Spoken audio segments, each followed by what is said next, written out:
Salam saudara-saudara yang dikasihi oleh Tuhan Yesus Kristus, jemaat Tuhan, sahabat-sahabat Bonerges, juga anak-anak saya dimanapun saudara berada, teman-teman semua seluruh kerabat yang dikasihi Tuhan. Pada hari ini kita akan melihat renungan singkat kita untuk mendahului seluruh aktivitas kita, supaya kita dapat bersikap dengan baik ketika kita menjalani kehidupan ini bersama dengan lingkungan atau siapa saja yang bersama-sama dengan kita. Nah, kita akan mengambil tema pada hari ini, yaitu ketika kita merasa diri paling benar. Ketika saya merasa diri paling benar, ketika Anda, saudara semua merasa diri paling benar. Nah, tentu sikap ini merupakan sikap yang manusiawi, bukan satu aib dalam pribadi seseorang, ya. Sikap ini kepada setiap orang itu pasti ada, tetapi bagaimana sikap merasa diri ini paling benar di dalam hidup kita, bagaimana dampaknya kepada orang lain dan juga dampaknya kepada pribadi kita sendiri. Nah, sikap diri paling benar itu menjadi hal yang sangat positif, yang sangat baik jikalau kita melakukan aksi atau tindakan perbuatan yang sesuai dengan kebenaran kita, ya. Kebenaran kita tentu dalam kebenaran firman Allah, bukan kebenaran pandangan sepihak kita. Nah, tetapi sikap ini menjadi buruk, menjadi jelek, menjadi satu celah bagi seseorang apabila sikap ini merasa diri paling benar lantas merendahkan orang lain, ya, menganggap orang lain tidak begitu penting. Nah, itulah yang menjadi penyebab kesalahan dalam bersikap. Nah, seperti apa yang kita lihat dalam firman Tuhan, kita bacakan dari Injil Lukas pasal 18 ayat ke-9, ayat 9, ya. Injil Lukas pasal 18 ayat 9 sampai dengan ayat yang ke-12. Saya bacakan bagi kita semuanya. Mari saudara. Dan kepada beberapa orang menganggap dirinya paling benar dan memandang rendah semua orang lain, Yesus mengatakan perumpamaan ini. Ada dua orang pergi ke bait Allah untuk berdoa. Yang seorang adalah Farisi dan yang lain pemungut cukai.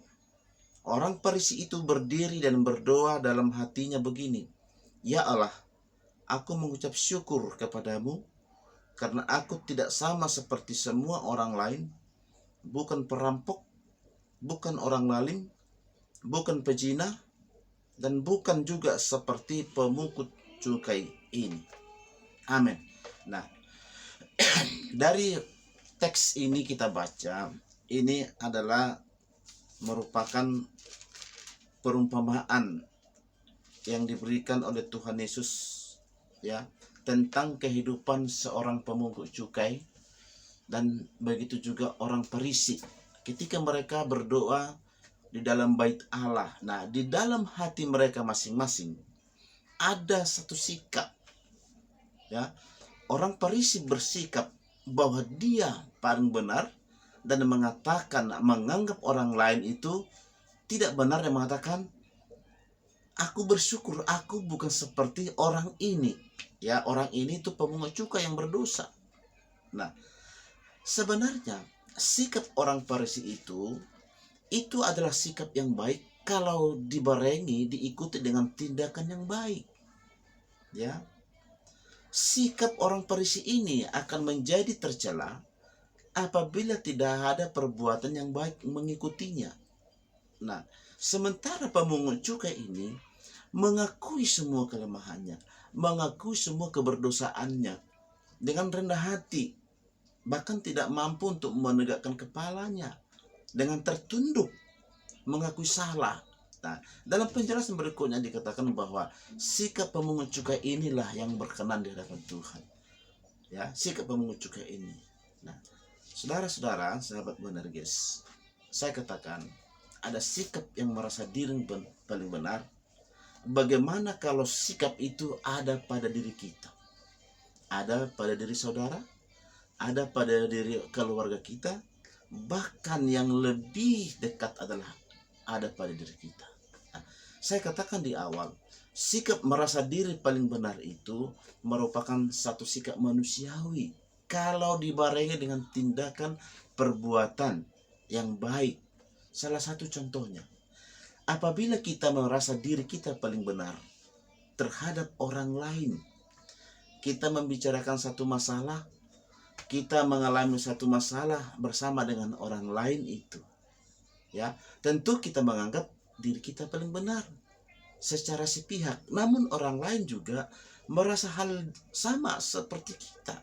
Nah, kalau sikap ini tonjolkan terus-menerus tanpa ada perbuatan, maka kita menjadi orang yang bersalah, sama seperti sama seperti orang Farisi dan ahli Taurat. Nah, tetapi kalau sikap ini dibarengi dengan, ya, contohnya, apabila kita merasa diri paling benar terhadap orang lain, maka kita punya hati untuk membencinya. Ya, kita benci kepada dia. Kenapa kita benci? Karena kita merasa kita yang paling benar. Namun, supaya sikap itu tidak menjadi salah, kita punya hati yang untuk membenci.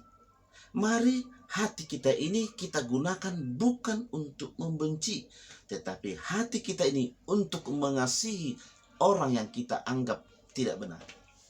Kita mengasihi dia. Kalau betul-betul saudara merasa paling benar dan orang itu tidak benar, oke lah, ya, oke lah sifat itu. Tapi mari kita jangan membenci dia, tapi mengasihi. Tujuan apa? Supaya kita dapat terus berkomunikasi dengan baik dengan dia, mengasihi dia, tidak mengingat-ingat masa lalunya, kesalahannya, perbuatan yang jelek itu. Kita perlu ingat itu, tapi justru kita mengasihi, ya. Dan yang kedua, jikalau kita merasa paling diri benar oleh karena kebencian hati dan emosi yang memuncak, kita punya tangan, ya. Kita punya tangan.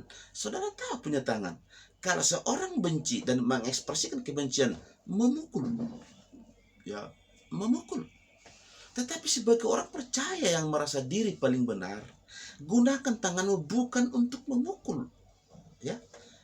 Gunakan tanganmu bukan untuk memukul, tapi gunakan tanganmu untuk menolong, mengangkat dia, menarik dia dari kesalahannya, ya, membantu dia. Gunakanlah tangan itu untuk menolong dia kalau kamu benar-benar merasa benar.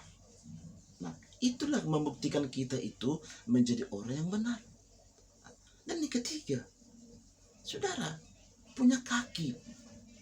Ketika kita merasa sikap diri kita paling benar, kita punya kaki. Buat apa kaki? Ketika kita merasa paling benar, menendang dia, ya, menjauhi dia, pergi menjauhi dia, karena kita punya kaki, ya. Tetapi ketika kita merasa sikap kita paling benar, hidup kita paling benar terhadap orang lain, gunakan kaki ini berlutut di hadapan Tuhan, minta ampun atas sikap kita kurang baik, ya. Berlutut di hadapan Tuhan, berlutut di kaki Yesus yang membuat kita bersukacita. Itulah sikap yang benar ketika kita merasa diri paling benar. Jadi semua anggota tubuh kita itu untuk merugikan orang lain, kita gunakan untuk kemuliaan Tuhan. Dan berikutnya, ketika kita merasa diri paling benar dan tidak mau dipersalahkan, kita punya mulut, ya. Kita punya mulut untuk apa? Mencaci, memfitnah, memaki orang-orang yang kita anggap bersalah terhadap kita. Tetapi kalau kita sebagai orang percaya yang merasa diri kita paling benar, gunakan mulut bukan untuk mencaci, bukan untuk membuli, bukan untuk menzolimi, tetapi gunakan mulut untuk mengucapkan berkat atas dia. Kita berkata, Tuhan berkatilah dia, ampunilah kesalahan saya, ampunilah kesalahan dia. Nah, dengan cara seperti ini ketika kita merasa diri paling benar, ya, maka inilah yang terbaik. Jadi buktikan kamu paling benar dengan membuat satu perbuatan yang berguna untuk memperbaiki kelakuan, kesalahan orang yang kita anggap salah. Bukan memukul, bukan menendang dia, bukan berlari menjauhi dia, bukan mencaci, ya. Tetapi semua kita gunakan anggota tubuh kita ini, bahkan pikiran kita, mulut kita, untuk tujuan perbaikan terhadap diri kita, juga terhadap orang lain. Itulah sikap yang benar ketika kita merasa diri kita benar.